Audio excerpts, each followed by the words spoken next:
समय परिवर्तनशील हुने रहेछ।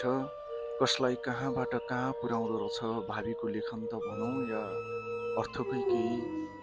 पाँचौँ तलाको माथि छतमा फुलमा पानी लगाउँदै गर्दा पारिपट्टि सडकको किनारामा मैलो बोराको झोला थाप्लोमा भिरेर जोत्री मुत्री लुगामा सानी नानीलाई डोराएर हिँड्दै गरेको दृश्यले मलाई झसङ्ग बनाइदियो।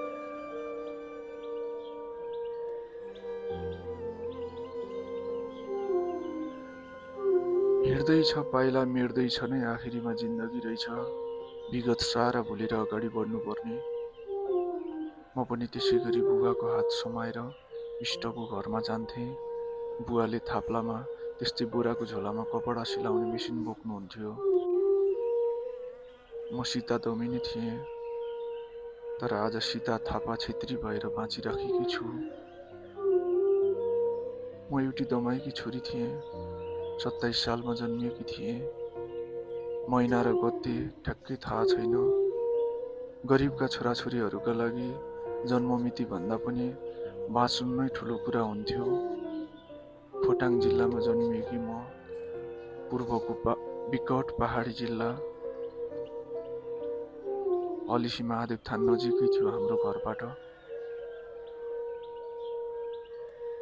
अग्ला अग्ला पहाड, नीलो आकाशलाई पहाडले नै थामे जस्तो लाग्थ्यो। माटोको घर, खरको छानो, कुनै कुनै साँझ भान्सामा धुवा आउँदैन थियो। सायद त्यो नै अभाव थियो, त्यो नै हाम्रो गरिबी थियो। हाम्रो घर दमाईको थियो, हामी दमाई थियौँ, लुगा सिउने दमाई। हाम्रो पुर्ख्यौली पेसा बाली गरे थियो। बुवा बिष्टको घरमा लुगा सिउनुहुन्थ्यो, कहिले हातले, कहिले पुरानो मेसिनले। त्यसको सट्टामा कसैले मकै दिन्थे, कसैले धान, कसैले कोदो। त्यसैलाई बाली उठाउने भनेर भन्थे, त्यसैलाई बाली घरे प्रथा भन्थे। काम गरेको सट्टामा धान, मकै, कोदो लिएर आउनेलाई। जहाँसम्म मलाई लाग्छ त्यतिखेर पैसाको कुनै चलनै थिएन। म स्कुल गएकी थिइनँ, त्यो बेला त्यहाँ स्कुल नै थिएन। भए पनि हाम्रो जस्तो तल्लो जातको लागि विद्यालयको ढोका सधैँ जस्तो बन्द हुन्थ्यो। पढ्न मन त लाग्थ्यो, तर के गर्ने। बुवा सिलाइ गर्न बिष्टको घरमा जाँदा म पनि सँगै जान्थेँ। त्यही मैले आफ्नो उमेरका बिष्टका छोरीहरूसित खेल्दा खेल्दै अक्षर चिने, आफ्नो नाम लेख्न सिकेँ। मेरो बाल्यकाल गरिबी र अभावमै बित्यो, तर मनभित्र एउटा सपना पलाइरह्यो। एक दिन म पनि पढ्छु, एक दिन म पनि फरक जीवन बाँच्ने छु। मनले चिता म पुर्याउँछु भन्छन् रे भगवानले भन्थे। मैले चिताएको चाहिँ थिएँ।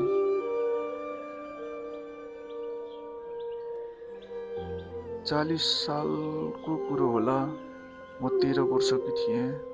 त्यो उमेर अनि त्यो समय जहाँ छोरीहरूका सपना घरको चौकाटमै, चुलो चौकामै थुन्न खोजिन्थ्यो। अझ म जस्तो तल्लो जातको छोरीहरूको लागि त झन् दर्दनाक जस्तै थियो अवस्था। त्यो वर्षको रामनवमी थियो। हाम्रो गाउँबाट हलिस महादेवको थान पनि टाढा थिएन, नजिकै देखिन्थ्यो। तर त्यो यात्रा हामी जस्तो गरिबको लागि, अझ छोरीहरूको लागि धार्मिक मात्र होइन, साहसिक यात्रा पनि हुन्थ्यो। त्यो बेला हली सिउरे पर्यो, न होटल थियो, न रेस्टुरेन्ट, न बत्ती, न टेलिफोन। बाहिरी संसारसँग जोडिने कुनै पनि तार थिएन। सम्बन्ध विच्छेद भएको ठाउँ जस्तो। सबैले आफ्नो घरबाट खानेकुरा बोकेर जानु पर्थ्यो। रात काट्न मन्दिर वरिपरि खुल्ला आकाश नै छाना हुन्थ्यो। कोही मन्दिरभित्रै भजन गरेर रात कटाउँथे। मेरो एकजना बिष्टको छोरी साथी थिइन्। हुन त त्यस बेला दमाईको छोरीसित बिष्टको छोरीको दोस्ती नै कहाँ हुन्थ्यो र। तर पनि उनी फरक क्षमताकी थिइन्। अनि हामी जस्तै गरिब पनि थिइन्। पूर्व हेर्दा पश्चिम देख्ने, नमिलेका दाँत, बाहिरै निस्केका फोहोरी सिगानी थिइन्।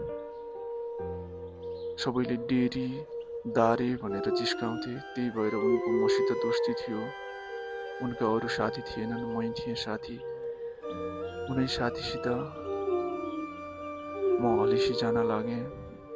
हाम्रो लुगा पुराना थिए, रङ फिक्का, तर पनि पर खुल्सीमा धोई पखाली गरेर नयाँ जस्तै बनाएको थियौँ।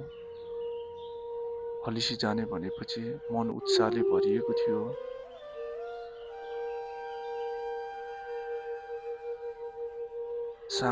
साँझ पर्नै लाग्दा हामी हलिसी मन्दिरको छेउमा पुग्यौँ। मन्दिर वरिपरि मानिसको भिड थियो। मान्छेहरू देउराली थापेर पूजा गर्दै, कोही झुन्डमा गफिँदै, कोही झुन्डमा लोकदोरीमा झुम्दै, कोही भजनमा। त्यो बेला मानिसहरू साँच्चै नै इमान्दार थिए। चोर फटाको डर थिएन। दिक्तेल जिल्लाबाट मन्दिर सुरक्षाको लागि प्रहरी आएका थिए। मन्दिरको सुरक्षाको लागि रामनवमीमा धेरै मानिसहरू आउने भएकोले, धेरै दर्शनार्थीहरू मन्दिरमा आउने भएकोले दिक्तेल जिल्लादेखि आएका थिए प्रहरीहरू। त्यो दिन मैले पहिलो पटक प्रहरी देखेँ। हामी मन्दिरको बाहिर घुम्यौँ। बाँसोको दुलो, त्यो विशाल दुलो भस्मासुर राक्षसले लखड्दै आउँदा महादेव त्यही माथि पुवाल बनाएर माथि निस्किनु भएको भनेर वर्णन गर्थे। जहाँ हेर्दा आत्मै हराए जस्तो लाग्थ्यो। सोच्न पनि नसकिने त्यस्तो वर्णन कसरी निस्किए होलान् भने जस्तो। प्रकृतिको खेला, भगवानको खेला साँच्चै नै मनमोहक थियो। त्यो मन्दिरको दृश्यहरू, त्यही बाँसोको दुलो नजिकै बाहिरपट्टि अलिक फरक किसिमको हाउभाउ भएका मानिसहरू, सायद सहरिया मानिसहरू खाना खाँदै थिए। उनीहरूको लुगा नयाँ, सफा, चम्किला थिए। हाम्रो जस्तो पुरानोलाई धोएर नयाँ बनाएको होइन, लुगा नै नयाँ थिए। खाना खाइसकेपछि उनीहरूले खाना खाइरहँदा हामीलाई खाना देखाउँदै हामीलाई बोलाए, आऊ नानीहरू खान। हाम्रो पनि आफ्नै खाना थियो, तर उनीहरूको खाना हाम्रो भन्दा धेरै स्वादिलो देखिन्थ्यो। हामी केटाकेटी त थियौँ। हामी पनि बस्यौँ, खायौँ। त्यो स्वाद आज पनि मेरो जिब्रोमा छँदैछ। उनीहरू काठमाडौँबाट आएका रहेछन्। त्यो शब्द मैले पहिलो पटक सुनेको थिएँ, काठमाडौँ। मेरो मनमा प्रश्न उठ्यो, यो कुन देश हो, यो कुन लोक हो? तर पशुपतिनाथ चाहिँ सुनेकी थिएँ। गाउँमा बिष्टको घरतिर बुवासित जाँदा बिष्टहरूले कथा भनेको सुनिएको थियो। उनीहरूले हलिसी वरिपरि घुम्न हामीसँग मद्दत मागे। हामी मन्दिर क्षेत्रका हरेक कुना काप्चा जान्दथ्यौँ। बाँसोको दुलो, गौरा पार्वती थान, देउराली, गुम्बा क्षेत्र सबै ठाउँ हामीले देखायौँ। राति अलिक मन्दिरदेखि उतापट्टि बारीको पाटामा लोकदोरी चल्थ्यो। मादल बजाएर मान्छेहरू गीत गाउने, नाच्ने गर्थे। कतिले त त्यहीँबाट गीतमा हराएर गौरा पार्वतीको थानमा बिहे गरेर लान्थे रे। त्यो एउटा परम्परा नै भइसकेको रहेछ त्यो बेला। उताभित्र गौरा पार्वती थान र बाँसोको दुलोभित्र रातभरि दियो बालेर भजन गाउँदै बस्ने चलन पनि थियो। त्यो समूह जसलाई हामी हलिसी घुमाउँदै थियौँ, उनीहरूको समूहमा एउटा केटा थियो। अजब, ऊ हेर्दा गजबको देखिन्थ्यो। खाइलाग्दो, सप्रेको, भोटे कुकुरको छाउरो जस्तो, अरूभन्दा अलिक फरक देखिन्थ्यो। जब सबै आफ्नै काममा व्यस्त थिए, ऊ मेरो नजिक आयो, धेरै बिस्तारै भन्यो, तिमी त राम्री रहेछौ। मेरो मुटु एकछिन रोकिए जस्तो भयो। नचिनेको केटोले यस्तो कुरो त्यो समयमा। म बोलिन, आँखा झुकाएँ। ऊ सायद 18-19 वर्षको थियो। म दमाईकी छोरी। उसलाई थाहा थिएन दमाईकी छोरी कि बिष्टकी छोरी हो भनेर। अशिक्षित गाउँले केटी। उसको आवाज मेरो जीवनमा पहिलो पटक कसैले मलाई मान्छे चाहिँ हेरेको जस्तो लाग्यो। हामीले खाना खाइसकेपछि भाँडा माझ्न सहयोग गरेका थियौँ। त्यही भएर होला त्यो रात उनीहरूले हामीलाई सँगै बस्न आग्रह गरे अनि त्यही खुल्ला आकाशमुनि हामीले उनीहरूसितै रात बितायौँ। भोलिपल्टको बिहान हलिसी महादेवको आसपास हर महादेवको आवाज गुन्जिएको थियो। पहेँला घाम पहाडको काखबाट सुनौलो बनेर देखिँदै थिए। मान्छेहरू महादेव खोलातर्फ लागे स्नान गर्न। त्यो बेला न धारा थियो न नुहाउने ठाउँ। खोला नै एकमात्र स्नान गर्ने ठाउँ थियो। सयौं मानिसहरू त्यहीँ थिए, पुरुष, महिला, बालक, वृद्ध। पानी चिसो थियो। म साथीसँगै खोलातर्फ झरेँ। त्यो बेला पनि मैले महसुस गरेँ त्यो अजबले मलाई पछ्याइरहेको छ। ऊ नजिक आइरहन्थ्यो, फेरि अलि टाढा हुन्थ्यो। उसको नजर मेरो अनुहारभन्दा मेरो मनमा अड्किएको थियो। सबै पूजामा मग्न थिए, तर उसको ध्यान ममा थियो। ऊ अरूको दायाँ बायाँ पर्नसाथ बोलिहाल्थ्यो। परिवार, गाउँ, रुचि सोधिहाल्थ्यो। म बोल्दिन थिएँ। ममा त्यसरी बोल्ने हिम्मत कहाँ थियो र? म मुस्कुराइ मात्र दिन्थेँ। त्यो मुस्कान मेरो असहजताको भाषा थियो। सायद ऊ त्यो हाँसोलाई मौन सहमति सम्झिरह्यो। म डराइरहेकी थिएँ। त्यो बेला अपरिचित केटा र केटीको यस्तो कुरा समाजको नजरमा अक्षम्य हुन्थ्यो। स्नान सकिएपछि हामी पुनः मन्दिर फर्कियौँ। पूजा सकियो। मानिसको हर हर महादेव भनेको आवाज मात्र सुनिन्थ्यो। अजबको समूह आफ्नो काठमाडौँको यात्रा समेट्न लाग्यो। अजब मेरो नजिक आयो, धेरै बिस्तारै भन्यो, काने खुसी नै त होइन, तर अलि परैबाट बिस्तारै भन्यो, म तिमीलाई फेरि भेट्नेछु। मैले केही भनिन। उसले मेरो साथीसित गाउँको ठेगाना सोधेको रहेछ। मलाई पछि मात्र थाहा भयो। उनीहरू हिँडे, हामीले हेरिरह्यौँ सहरिया मान्छेलाई परको पहाडसम्म, तर उनीहरू पर हुँदै हराए, त्यतै कतै बिलाए। हाम्रो आँखाले देख्नै छोड्यो। हामी पनि गाउँ फर्क्यौँ, तर मेरो मन त्यही महादेव थानमा अड्किएर रह्यो। अर्को रात मैले अजबलाई सपनामा देखेँ। ऊ भनिरहेको थियो, म तिमीलाई बिहे गर्न चाहन्छु। म झसङ्ग बिउजिएँ। पसिनाले निथुक्क भिजेकी थिएँ। त्यो सपना थियो, तर मनमा किन यति गहिरो?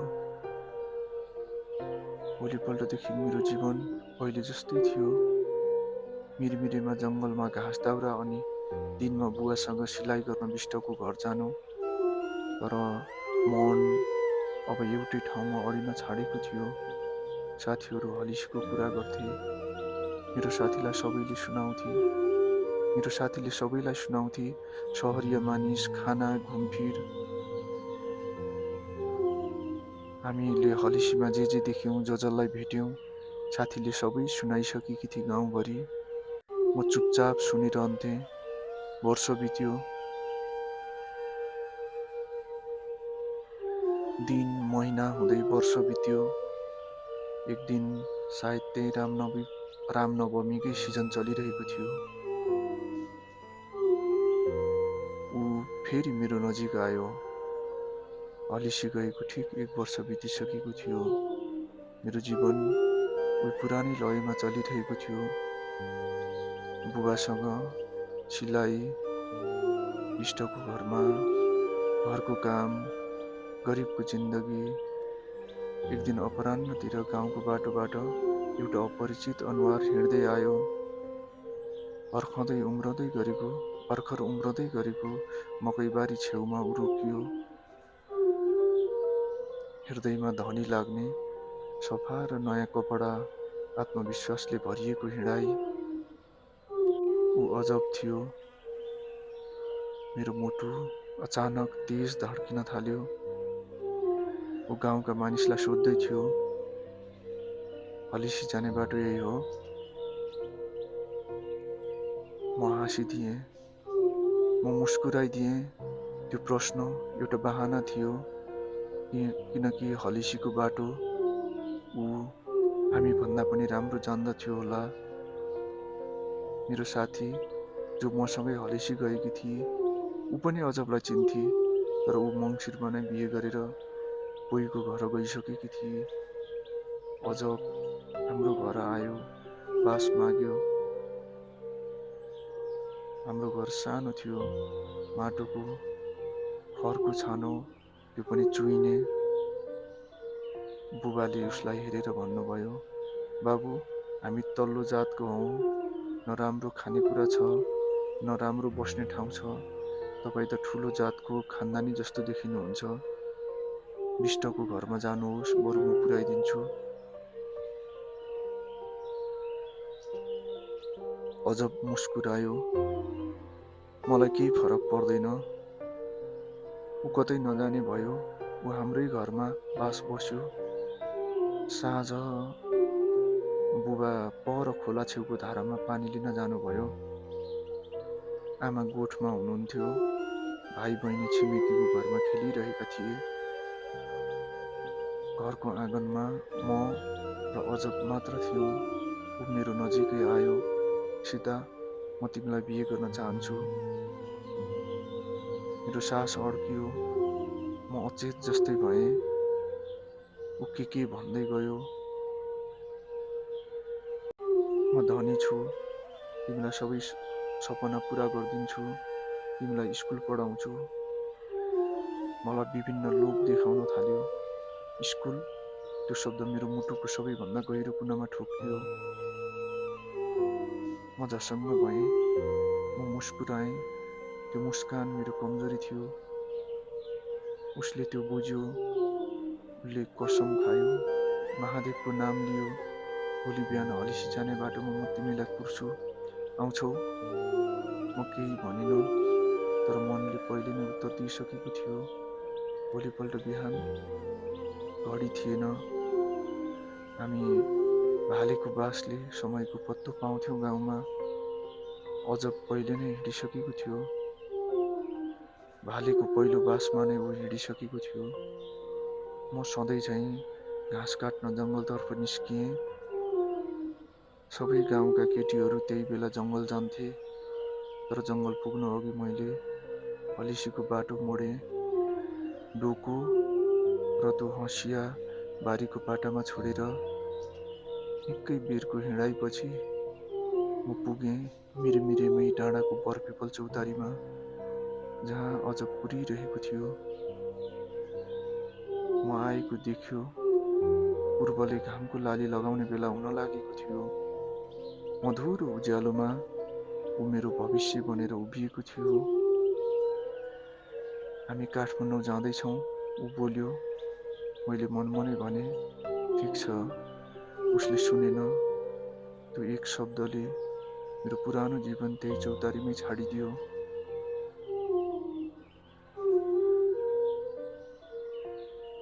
डाँडाको बरपिपल चौतारी मेरो पछाडि पर्यो। घर टाढा र काठमाडौँ नजिक हुँदै थियो। अजब अगाडि हिँड्यो। म उसको पछि। मनमा न डर न पश्चाताप।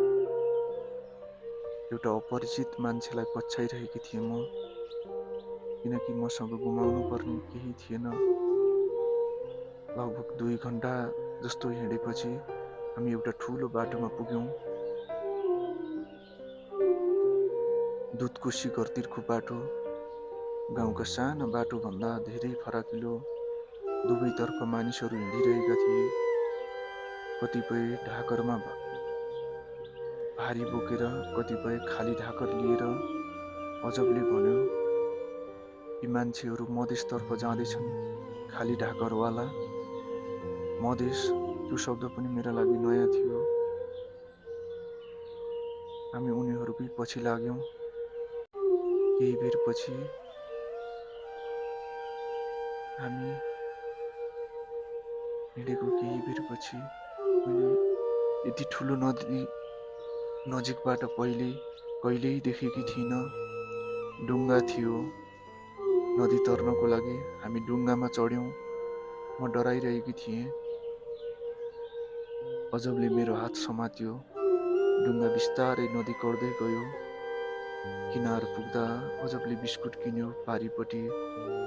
त्यो पनि मेरो जीवनको पहिलो सिङ्गो बिस्कुट थियो। मैले बिष्टको घरमा जाँदा एक पाप्रा खाएकी थिएँ।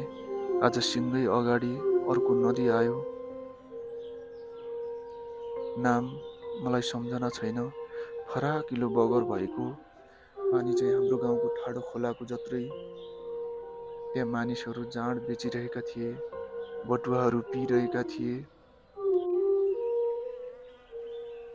नदी किनारमै दाल भात पसल। अजबले दाल भात खानुपर्छ भन्यो। त्यो दाल भात हाम्रो गाउँको भन्दा फरक स्वादको थियो। त्यसपछि हामी बगरै बगर हिँड्यौँ। घाम टाउको माथि थियो, धेरै तातो। अजब बारम्बार सोध्थ्यो, ठिक छ? म मुस्कुराएर टाउको हल्लाउँथेँ। म थाकेकी थिएँ तर उत्साहित थिएँ। हामी सानो पहाड चढ्न थाल्यौँ। खोलाको बगरलाई त्यहीँ छोडेर। मानिसहरू भन्दै थिए, अब मधेस आइपुग्यो। डाँडाको टुप्पो पुगेपछि, पहाडको टुप्पोमा पुगेपछि अजबले तल देखायो। समथर भूमि, फाँटै फाँट। त्यो नै मधेस हो। सूर्य पहेँलो हुँदै गयो। अजबले चकलेट र बिस्कुट किन्यो, सायद मेरो थकान बुझेर। अन्ततः हामी मधेसमा पुग्यौँ। साँझ परिसकेको थियो। अजबले भन्यो, आज यतै बास बसौँ। एउटा बजार जस्तो छाप्रा छुप्री, त्यही एउटामा खाना खायौँ। शरीर अत्यन्तै थकित थियो। त्यही छाप्रोमा बास पनि मिल्यो। हामी सुत्यौँ। बिहानै उठ्ने अनि हिँड्ने योजना थियो। तर थकानले हामीलाई उठ्न दिएन। हामी घाममाथि आउन्जेल सुतेछौँ। उसले भाडा तिर्यो राति सुतेको ठाउँको। हामी फेरि हिँड्यौँ। मानिसहरूको भिड बढ्दै गयो। सायद मिर्चयाको बाटो थियो। हिँड्दै गर्दा अजबले भन्यो, काठमाडौँमा तिमीलाई बस्ने ठाउँ मिलाउँछु। स्कुलमा भर्ना गराउँछु। तिमीले एसएलसी सकेपछि हामी बिहे गर्छौँ। त्यसपछि ऊ गम्भीर भयो। एउटा कुरा उसले भन्यो, अबदेखि आफ्नो नाम सीता छेत्री भन्नु। म अचम्म परेँ। किन? मैले सोधेँ। त्यो नै अजब माथि गरेको पहिलो प्रश्न थियो। मैले दमिनी भन्यो भने स्कुल, घर, होटल कतै छिर्न दिँदैनन्।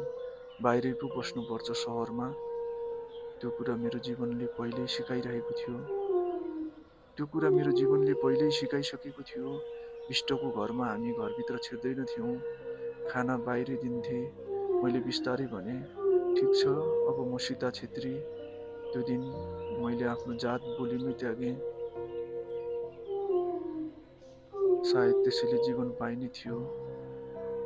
सायद दमिनीलाई छेत्री नै बनाउँदा जीवन पाइने थियो। अन्तत मैले एउटा अविश्वसनीय दृश्य देखेँ। सडक, त्यो पनि मोटर हिँड्ने, ट्रक, बस। अजबले एउटा ट्रक रोकेको थियो, मानिसहरूले भरिएको ट्रक। म चढेँ, ट्रक चल्न थाल्यो। म मेरो जीवनको सबैभन्दा ठुलो यात्रामा थिएँ।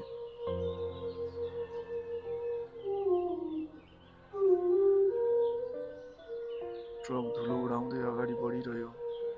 मेरो वरिपरि अनेक अनुहारहरू थिए, कोही चुप लागेर बसेका, कोही थाकेका, कोही सपनाले भरिएका। म सबैभन्दा चुप थिएँ, किनकि म घर, आमा बुवा, गाउँ सबैलाई सपनासित साटेर आएकी थिएँ। ट्रक हेटौँडा बजारमा रोकियो। त्यो मेरो जीवनको पहिलो बजार थियो। बत्ती, पसल, मानिस, सबै कुरा अविश्वसनीय थिए। रात परिसकेको थियो। अजबले एउटा सानो होटल मिलायो। होटल भनेको त्यो बेला ठुलो कुरा थियो। कोठा थिएन, भुइँमै ओछ्यान बिछ्याइएको, एकातिर पुरुष, एकातिर महिला। भोलिपल्ट बिहान हामीले चिया पिएका थियौँ। मेरो जीवनको पहिलो होटेलको चिया। बिष्टको घरको नुन चिया खाएकी म, चिनी चिया। हामी बस कुर्दै बाहिर उभियौँ। धेरै बेरपछि एउटा बस आयो। म डराइरहेकी थिएँ। अजबले भन्यो, डर मान्नु पर्दैन, बस भनेको ठुलो गाडी हो। म झ्याल छेउ बसेँ, ऊ मेरो छेउमा बस्यो। बस चल्न थाल्यो। बाहिर नयाँ नयाँ दृश्य, नारायणघाट, मुगलिन, त्रिशुली नदी, पहाड, नदी, घुम्ती। म झ्यालबाट आँखा हटाउन सकिनँ। मेरा लागि यो सबै कथा जस्तै थियो। अन्तत बस काठमाडौँ आइपुग्यो। रानी पोखरी, त्यही म पहिलो पटक बसबाट ओर्लिएँ। काठमाडौँ, घरै घर, मानिसै मानिस, पसलै पसल, लुगा पसल, बिस्कुट पसल, चाउचाउ पसल। आजको जस्तो ठुलो थिएन, तर मेरो लागि लन्डन, न्युयोर्क सबै यही थियो। अजबले मलाई नयाँ कपडा किनिदियो। मेरो पुरानो गाउँले पहिचान त्यही कुनै कुनामा छोडियो। उसको घर लाजिमपाटमा थियो, तर उसले मलाई नक्सालमा बस्ने व्यवस्था गर्यो। घरबेटी, दया गर्ने स्वभावकी थिइन्। अजबले भने, यी मेरो साथी हुन्, पढ्न आएकी। मैले मनमनै सोचेकी थिएँ, कतै केटा र केटी पनि साथी साथी हुन्छन्। घरबेटीले नाम सोधिन्। मैले सीता छेत्री हो भने। ठेगाना हेटौँडा, यता पढ्न आएको भनेर जवाफ फर्काएँ। उनी मुस्कुराइन् मात्र। ठिक छ, राम्रो पढ्नु, त्यति भनिन्। दिन बित्दै गए। सायद तेस्रो दिन हुनुपर्छ। मैले घर सम्झेँ, आमा बुबा, भाइ बहिनी, मन भारी हुन्थ्यो। अजब, दिनै जसो मेरो कोठामा, म बसेको घरमा आउँथ्यो। फेरि पनि आयो। मलाई उसको नाम अजब मात्र थाहा थियो, तर उसले पछि बाटोमा भनेको थियो, मेरो पुरा नाम अजब विक्रम राणा हो, याद राख्नु। कसैले सोधेमा उसले मलाई त्यही नजिकै नन्दी विद्यालयमा भर्ना गरायो। श्री नन्दी विद्यालय नजिकै थियो म बसेको घरबाट। नाम सीता छेत्री, जन्ममिति माघ 28, 2027। मलाई मेरो जन्मसाल त याद थियो, तर महिना र गते थाहा थिएन। उसले माघ 28 राखेछ। ट्युसन पनि मिलायो। म दिनरात पढ्न थालेँ। पहिलो पटक म मेरो सपनालाई हातले छुइरहेकी थिएँ। 1 वर्षपछि मैले कक्षा 5 को परीक्षा दिएँ। नतिजा पहिलो स्थान। सबै अचम्म परे। म गर्वले रोएँ, तर त्यहीँबाट अर्को निर्णय आयो। अजबले भन्यो, अब स्कुल जानु पर्दैन, सिधै एसएलसीको तयारी गर। म अचम्ममा परेँ, तर यस्तो पनि हुन्छ? मैले उसलाई विश्वास गरेँ, किनकि मेरो जीवन अब उसैका हातमा थियो। काठमाडौँमा मेरो दिन नयाँ तालमा बग्न थाल्यो। बिहान ट्युसन, किताब, अभ्यास, दिउँसो पढाइको प्र्याक्टिस, साँझमा अजब आउने समय ऊ हरेक दिन जसो आउँथ्यो। हामी इभिनिङ वाक जान्थ्यौँ, ऊ गफिन्थ्यो, म सुन्थेँ। उसको मुखबाट म तिमीलाई माया गर्छु धेरै पटक निस्किन्थ्यो, तर मसँग त्यसको उत्तर कहिल्यै थिएन। म माया बुझ्दिनथेँ या बुझेर पनि खोल्दिनथेँ। काठमाडौँमा म एक्लै थिएँ, मेरो जस्तो कोही थिएन। घरबेटी काकीले एक दिन सोधिन्, तिमी किन घर जाँदिनौ? दसैँमा पनि गएनौ? म झस्किएँ, मैले झुट बोलेँ। हाम्रो हजुरआमा बित्नुभयो, यसपालि दसैँ मनाउँदैनौँ। बुबा काठमाडौँ आउनुहुन्छ अरे मलाई भेट्न, त्यही भएर नगएकी। उनी चुप लागिन्। म असहज महसुस गरिरहेकी थिएँ। अजब मेरो जीवनको सबै कुरा जान्दथ्यो, तर उसको जीवनबारे मलाई केही थाहा थिएन। उसको घर, उसको परिवार, आमा, बुवा सबै अदृश्य। मैले उसको आमालाई देखेको हुनुपर्ने, तर होइन रहेछ। त्यसबेला ऊ घर परिवारसित होइन, छिमेकीहरूसित गएको रहेछ हलेसी महादेव थान। एक दिन मैले सोधेँ, मलाई कहिले तिम्रो घर देखाउन लाग्ने? ऊ हाँस्यो। एक दिन, त्यो एक दिन कहिले हो मलाई थाहा थिएन। हाम्रो साँझको हिँडाइ नियमित जस्तै थियो। हामी नक्सालबाट बानेश्वर, बालुवाटार, पशुपतिनाथ परसम्म जान्थ्यौँ। हामी सडकमा हिँड्दै ऊ मेरो हात समाउँथ्यो। मानिसहरू हेरिरहेका हुन्थे। त्यो बेला सडकमा केटाले केटीको हात समाएर हिँड्नु सामान्य थिएन, तर म परवाह गर्दिनथेँ, कुनै वास्ता गर्दिनथेँ। एक दिन घरबेटीको परिवार बनेपा गएको थियो। बर्खाको समय, सायद असारको महिना हुनुपर्छ। उसलाई पहिल्यै थाहा थियो बनेपा जाँदैछन् भन्ने। साँझ, हल्का पानी परिरहेको थियो। हामी भिज्दै घर फर्क्यौँ इभिनिङ वाकबाट। उसले भन्यो, आज यहाँ बस्न मिल्छ? मैले बिस्तारै भनेँ, यो त तिम्रै कोठा हो। ऊ भित्र आयो, तौलियाले आफ्नो टाउको पुस्दै। म अर्को कुनामा लुगा फेर्दै थिएँ। अचानक उसले मेरो पछाडिबाट समात्यो। म उतिर घुमेँ, म उतिरै फर्किएँ। उसले मेरो निधार आँखा, ओठ, घाँटी चुम्यो।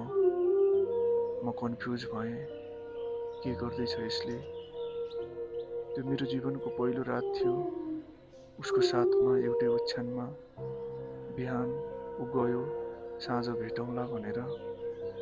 म शून्य थिएँ, शरीर ओछ्यानमा थियो, मन कतै हराएको।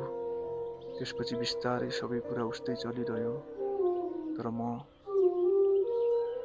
म पहिलेको सीता रहेन।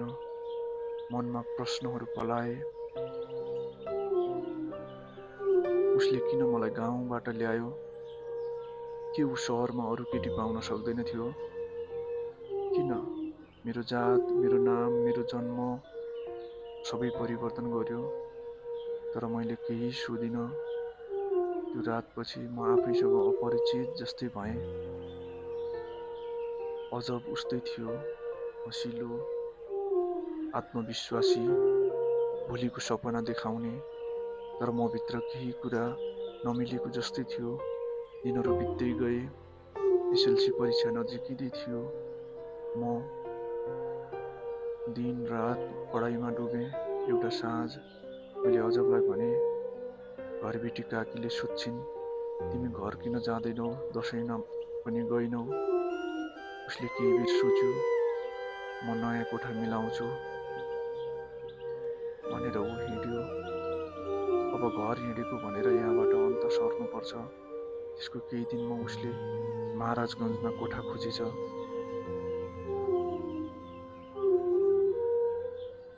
घरबेटी काका प्रहरीका भुभु परेछन्। उनको स्वभाव जिज्ञासु थियो। उनले मेरो 3 पुस्ते सोध्न थाले। नाम सीता छेत्री, कहाँबाट? हेटौँडा। बुवाको नाम? म अड्केँ, तर घरबेटी काकीले बिचैमा भनिन्, किन यति धेरै चासो गर्नु? सीता यहाँ पढ्न आएकी हुन्, तिम्रोमा जागिर खान होइन। मलाई हाँसो लाग्यो। यसबाट त मुक्ति मिल्यो। पुरानो घरबेटीलाई मैले घर जान लागेको भनेकी थिएँ। घरबेटी काकीले भनेकी थिइन्, भगवानले आशीर्वाद दिउन्। म त्यहाँबाट निस्किँदा आँखा रसाएका थिए, किनकि पहिलो पटक कसैले मलाई छोरी भनेर हेरेको थियो। महाराजगञ्जमा जीवन फेरि उही लयमा चल्यो। पढाइ, साँझको हिँडाइ, अजब एसएलसी 44 सालको सुरुमा सकियो।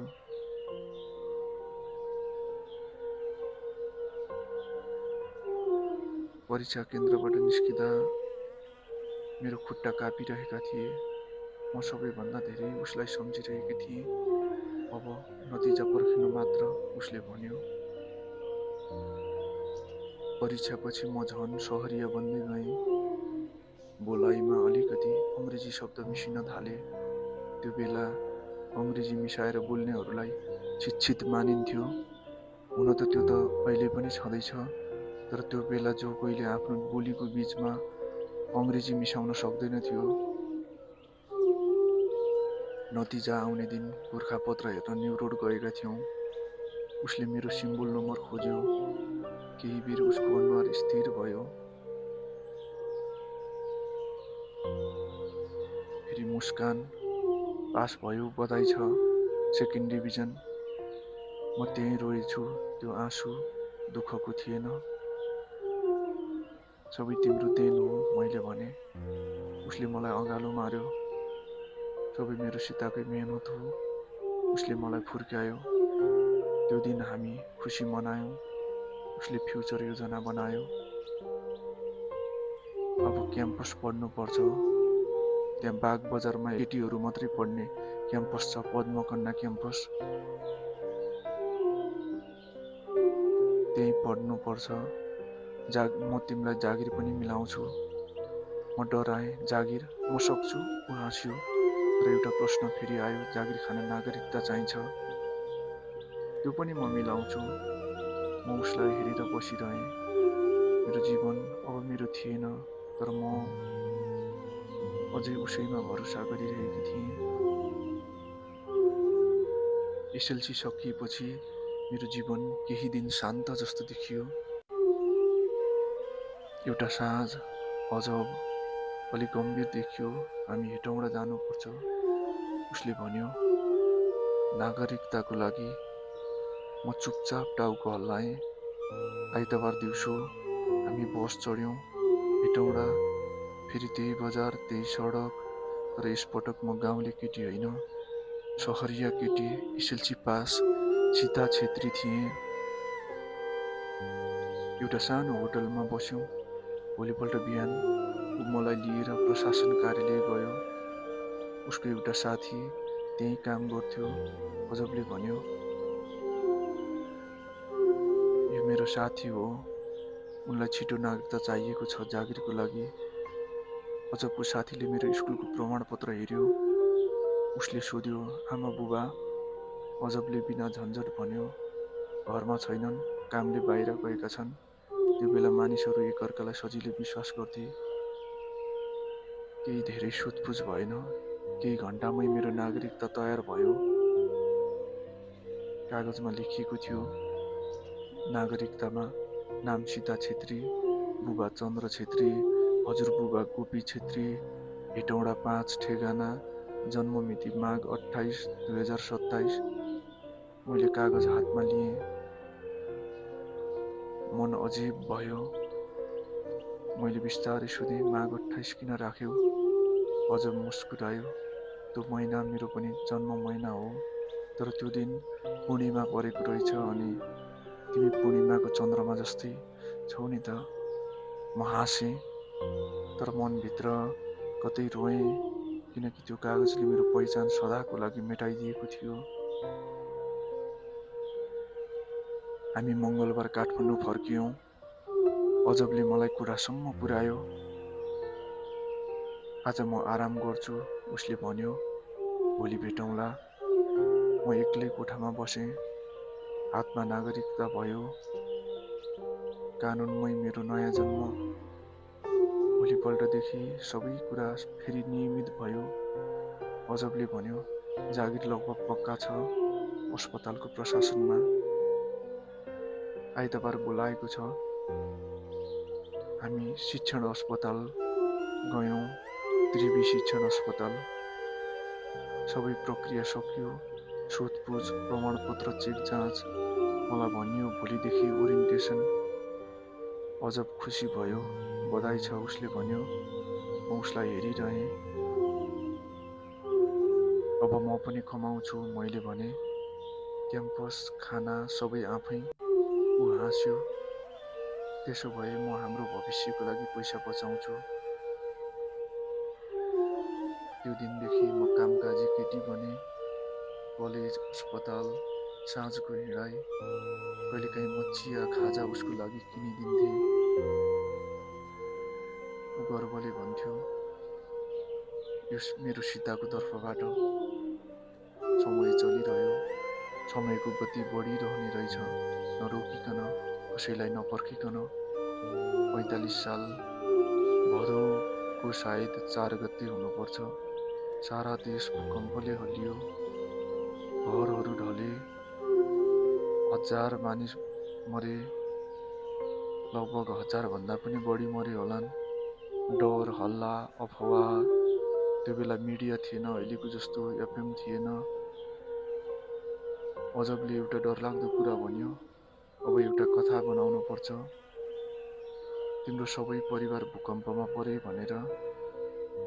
त्यसले तिमीलाई हाम्रो परिवारसँग जोड्न सजिलो हुन्छ। भोलि बिहेको कुरा हुँदा तिम्रो घरमा जाने, भेट गर्ने भन्ने पनि हुँदैन। यति सब भइसकेपछि मैले उसलाई हेरेँ। केही क्षण मन अड्कियो, तर मैले भने, तिमीले अहिलेसम्म सबै सम्हाल्यौ, अब पनि सम्हाल्दै जाऊ, म तिम्रो साथमा छु। त्यो वाक्यले मेरो जीवनको अर्को ढोका खोल्यो।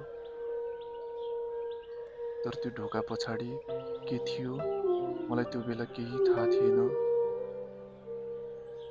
45 साल भदौ 4 को भूकम्पपछि देश शोकमा डुबेको थियो। घरका भित्ताहरू चिरा, मानिसका मनमा डर, सबै आफ्नो आफन्तको खोजीमा थिए। म चुपचाप उसको कुरा सोचिरहेकी थिएँ।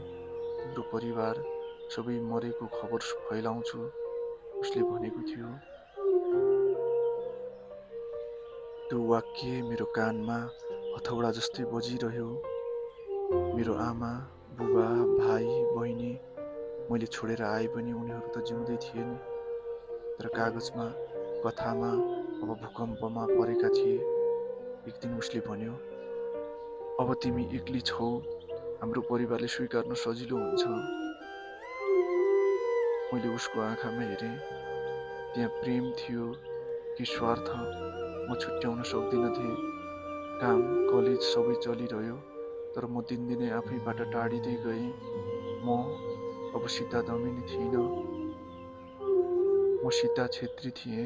एउटा साँझ मैले सोधेँ, हामी कहिले बिहे गर्ने? उसले भन्यो, सबै कुरा ठिक भएपछि। समय लाग्छ। समय, मेरो उमेर, मेरो शरीर, मेरो जीवन सबै उसकै समय पर्खिरहेको थियो। कहिलेकाहीँ राति म आमाको आवाज सुने जस्तो लाग्थ्यो, सीता। म झसङ्ग बिउजिन्थेँ, आँखा भिजेको।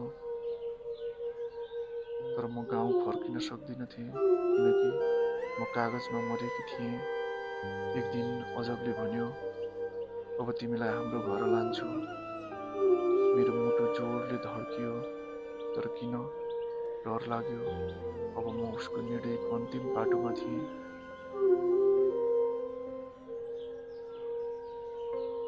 मेरो जीवनको अर्को अध्याय त्यही दिनबाट सुरु हुने भयो, जुन दिन अजबले मलाई पहिलो पटक आफ्नो घरमा लन्चको लागि निम्तो दिएको थियो। मनमा अलिक डर, अलिक उत्सुकता बोकेर म महाराजगञ्जबाट उसको घर पुगेकी थिएँ। साधारण तर सभ्य घर, शान्त वातावरण अनि अनुहारमै आत्मीयता झल्किने उसका बुबा आमा। यी मेरी आमा बुबा अनि मेरी बहिनी इन्दिरा उसले परिचय गरायो। उनीहरूले मलाई धेरै माया गरेर सोधे, नानीको घर कहाँ हो? मैले नम्रतापूर्वक उत्तर दिएँ, घर हेटौँडा, अहिले महाराजगञ्जमा बस्छु। पद्मकन्या क्याम्पसमा पढ्दैछु, टिचिङ हस्पिटलमा काम गर्छु। त्यसबेला टिचिङ अस्पताल भनेपछि टियु टिचिङ फेमस थियो। आजकल त धेरै टिचिङ अस्पताल भइसक्यो हाम्रो नेपालमा। नर्स हो तिमी? आमाले सोध्नुभयो। मैले मुस्कुराउँदै भने, होइन आमा, प्रशासनमा काम गर्छु। त्यसपछि परिवारको कुरा उठ्यो। म केही भन्न नपाउँदै अजबले गम्भीर स्वरमा भन्यो, उनको परिवार पोहोर सालको भूकम्पमा बित्नु भएको हो।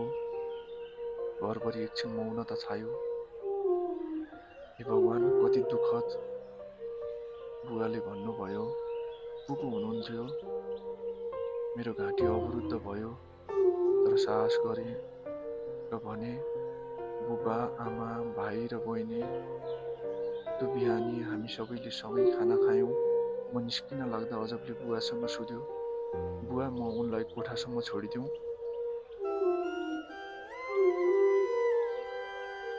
उसलाई उसको बुबाले मोटरसाइकलको चाबी दिनुभयो। त्यो मेरो जीवनको पहिलो मोटरसाइकल यात्रा थियो अजबसँग। दिनहरू सामान्य रूपमा बित्दै थिए। क्याम्पस, अस्पताल, कहिलेकाहीँको हाम्रो इभिनिङ वाक। एउटा साँझ अजबले गम्भीर स्वरमा भन्यो। मैले हाम्रो विवाहको कुरा बुबा आमासँग उठाएँ। मेरो मुटु धड्कियो। उहाँहरूले के भन्नुभयो? मैले सोधेँ। बुबाले भन्नुभयो, त बच्चा होइनस्, निर्णय त आफै गर। आमाले त ती नानी लक्ष्मी जस्ती छन्, म त छिटो भित्र्या भन्छु। म खुसीले भरिएँ। आइएको अन्तिम परीक्षाको तयारीमा थिएँ। त्यही बेला अजबले सोध्यो, अर्को महिना विवाह गर्ने योजना छ, ठिक छ? मैले लाजले टाउको झुकाएँ। ठिक छ। विवाहको कुरा औपचारिक रूपमा उठ्यो। मलाई अजबको घरमा बोलाएर सोधियो। मैले म राजी छु भने। अजबको बुबा साई सेनाको रिटायर्ड अफिसर हुनुहुन्थ्यो। अजबको छिमेकी थापा काका पनि अजबको बुवासँगै काम गर्नुभएको साई सेनाको रिटायर्ड अफिसर हुनुहुन्थ्यो। उहाँलाई पनि बोलाइयो। अजबको बुवाले भन्नुभयो, नानीका बुबा आमाको बारेमा तपाईँले थाहा पाउनु भएकै छ। हामीले भनिहाल्यौँ, मन्दिरमा विवाह गर्नुपर्छ, कन्यादानको जिम्मा तपाईँले लिनुपर्छ। थापा काकाले भन्नुभयो, आजदेखि तिमी मेरी छोरी बिनाको म आजबाट छोरीको बुबा भएँ। फाल्गुनको 11 गते 46 सालमा हाम्रो विवाह सम्पन्न भयो भद्रकाली मन्दिरमा। खर्चको व्यवस्था अजबको बुवाले गर्नुभयो। म बुहारी भएर त्यो घर छिरेँ। 47 सालमा मैले आइए पुरा गरेँ। सासू ससुराले काम छोड, अजब पनि अफिस जान्छ, बहिनी कलेज, तिमीले घर हेरिदेऊ भनेर अनुरोध गर्नुभयो। मैले हस् भने र अफिस नआउने खबर गरेँ। अजबको बुवा आमा नै मेरो बुबा आमा बने। नन्द, इन्दिरा मेरी बहिनी जस्तै भइन्। हामी साथी जस्तै थियौँ। एक दिन उनले लाज मान्दै भनिन्, मलाई एउटा साई सेनाको अफिसर मनपर्छ। कलेजमा मभन्दा सिनियर थियो, त्यहीदेखि चिनजान भएको। त्यो समय छोरीहरूले यस्तो कुरा भन्न सक्दैनथे। मैले आमासँग कुरा गरेँ। त्यही कुराले केटा घरमा बोलाएर कुरा गर्नेदेखि बिहेसम्मको कुरा भयो र अन्ततः उनको विवाह पनि तय भयो। त्यही समय म पनि गर्भवती थिएँ। घरभरि खुसी छायो। मैले 2टा छोरा र एउटी छोरीलाई जन्म दिएँ। पहिले छोराहरू जुम्लिया थिए, पछि छोरी। अजब अत्यन्तै खुसी भयो। ऊ परराष्ट्र मन्त्रालयमा अफिसर थियो। एक दिन उसले गम्भीर स्वरमा भन्यो, तिम्रो विगतको कुरा कहिल्यै नखोल्ने बाचा गर। मैले बाचा गरेँ। एक दिन घरमा सासू ससुरासित नास्ता खाने तयारी हुँदै थियो। केटाकेटी स्कुलमा थिए। ल्यान्डलाइन फोन बज्यो। ससुराले उठाउनु भयो। हेलो भन्नुभयो अनि मलाई बोलाउनु भयो। मैले फोन लिएँ। अजब सरलाई हृदयघात भएर ढल्नुभयो। अहिले टियुमा लगेको छ। त्यति सुनेपछि मेरो हातबाट फोन खस्यो। हामीले ट्याक्सी समातेर टियुतिर लाग्यौँ, टिचिङ हस्पिटलतिर। तर दुर्भाग्यवश भगवानको लीला, अस्पताल पुग्नु अगाडि नै अजबको स्वर विवास भइसकेको रहेछ। अस्पतालमै रुवाबासी सुरु भयो। सासू ससुरा र म अचेत जस्तै भएको रहेछौँ। थापा अङ्कल र इन्दिराको सासू ससुराले सबै म्यानेज गर्नुभएछ। भोलिपल्ट पशुपति आर्यघाटमा अन्त्येष्टि भयो। 13 दिनसम्म घर शोकले भरियो। बच्चाहरू रोइरहे। मैले भने, नडराऊ, म छु। इन्दिराले मलाई अँगालो हाल्दै भने, भाउजू, अब यो परिवार हजुरको जिम्मा भयो। त्यसबेला नन्द इन्दिराको परिवारसहित अमेरिका सिफ्ट हुने कुरा हुँदै थियो। अन्ततः 7-8 महिनापछि इन्दिरा परिवारसहित अमेरिका गइन्। बिस्तारै विगत बिर्सँदै जाँदो रहेछ। मिर्दैछ पाइला मिर्दैछ भने जस्तै। उसकै यादमा दिनहरू बित्दै गए। सासू ससुराको माया र साथले अजबलाई भुलाउँदै गयो। अब जेठो छोरो आकाश र छोरी आयुषा पनि हाई स्कुल सकेर पढाइको लागि अमेरिका जाने भने। मैले भन्दा पनि सासू ससुराले ठिक छ, केही छैन, यिनीहरूको फुपू पनि उतै छ भनेर अनुमति दिनुभयो। म सासू ससुराको बोली र छोराछोरीको भविष्य अगाडि के भन्थे र। कान्छो छोरा पवन टियुमा MBBS पढ्दैछ। सासू ससुरा पनि 93 र 89 वर्षको भइसक्नु भयो। मलाई एक्लै गाह्रो भएर एउटा बहिनीलाई सहयोगीको रूपमा राख्न सुरु गर्नु भयो। सासू ससुराले पनि हुन्छ भन्नुभयो र राख्नुभयो। अहिले त मोबाइलको जमाना छ, भिडियो कलको जमाना छ। सासू ससुरा भिडियो कलमा नाति नातिनासँग छोरीसित कुरा गर्दै बस्नुहुन्छ। मलाई छोरी मानेर कन्यादान दिनुहुने थापा अङ्कल पनि 6 महिना पहिला 92 वर्षमा बित्नुभयो। साह्रै माया गर्नुहुन्थ्यो। आन्टीले घरमा बोलाइरहनुहुन्छ, त्यति जान मन लाग्दैन। आजकल बुवा आमाको यादले सताउन थालेको छ। आजकल म पुरानो जीवन सम्झन थालेकी छु।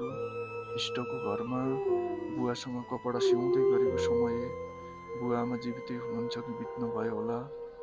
भाइ बहिनीलाई फेसबुकमा खोज्छु, भेट्दिन। पढेका थिएनन्, सायद फेसबुक चलाउन जान्दैनन् होला, त्यही सोध्छु। म हराएपछि के भयो? जङ्गलमा खोजे कि ढोको नाम्लो भेटे कि भेटेनन्? बाघले खायो भनेर सोचे कि? घरिघरि मुटु च्यातिन्छ। अनि त्यो जीवन एउटा रातमा देखेको सपना थियो भनेर सम्झन्छु। मेरो त्यो गोप्य कथालाई जुन अहिले मलाई मात्र थाहा छ। थाहा भएको अर्को मान्छे गोप्य कथा कहिल्यै सतहमा नल्याउने बाचा गराएर सदाको लागि बिदा भयो। मैले त्यो बाचा तोड्न मिल्दैन नि। त्यो समय वास्तवमा मेरो लागि सही थियो। बनावटी कथामा मैले आधाभन्दा धेरै जीवन बिताइसकेँ। आज म बाँचिरहेको छु, बिर्सन नसक्ने र भन्न नमिल्ने र कसैले पत्याउनै नसक्ने कथा लिएर। कहिले आँसुमा, कहिले मुस्कानमा। सायद मेरो कथा कुनै विश्व प्रसिद्ध उपन्यासकारले रचना गरेको विश्व प्रसिद्ध दुखान्त उपन्यास भन्दा कम छैन। पीडादायी भएर पनि चैनमा बसेको जस्तो। आजको समय अलिक फरक भएको छ। जन्मिने बित्तिकै फेसबुक, टिकटक र अरू सामाजिक सञ्जाल चलाउन थाले। प्रोफाइलमा सम्पूर्ण परिवारको विवरण राखिएको हुन्छ, फोटो हुन्छ, जो जता भए पनि झुट बोले तापनि सबैको बारेमा वास्तविकता सतहमा आइहाल्ने, कसैको बनावटी कथा नचल्ने,